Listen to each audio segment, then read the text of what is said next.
Well, James came to me after graduating Johnson C. Smith as a French major.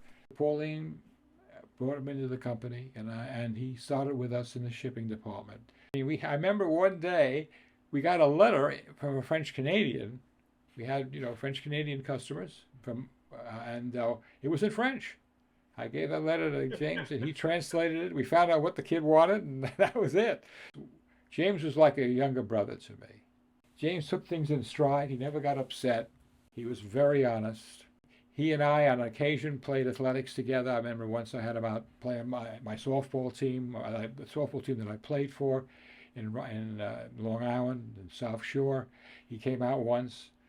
And then we played basketball together once, too. We came to the gym on a Sunday and unfortunately for James, he had to pick up a guy who had played for Syracuse with a man named Dave Bing. I don't know if you remember that name. Yeah. Who could not remember Dave Bing? Yeah. Hall-of-Fame player.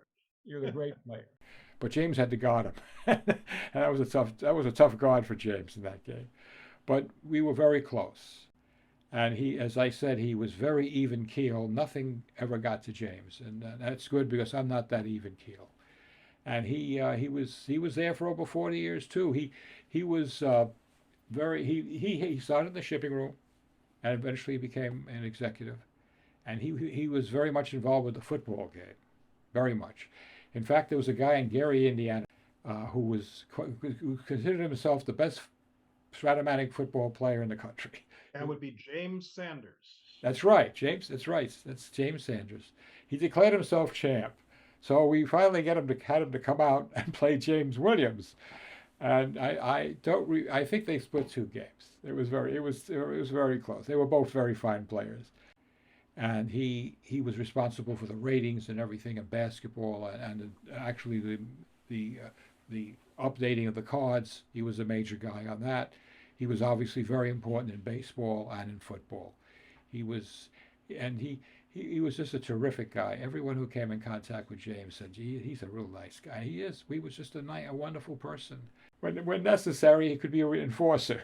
One day we had a young man there, a pretty big kid, whose order wasn't ready, or something happened with the order, and he was infuriated, and he starts banging around furniture. And he was a big kid. I mean, I just asked him to please stop. And James came over there and spoke to him very nicely, but very, very straightforwardly, and he stopped. One of the funniest things that ever happened was he was married twice. The first woman, Patty, the marriage was in their apartment. My wife and I were there. There was a major football game going on, and Franco Harris. It was the game that Franco Harris made history, and it was being played almost at the same time as the wedding was going on, and the Reverend had to stop the television. If he have to go through with the wedding, Franco Harris will have to wait. This is the Immaculate Reception game, probably, for Franco. It probably was. It probably, yeah, with Franco Harris.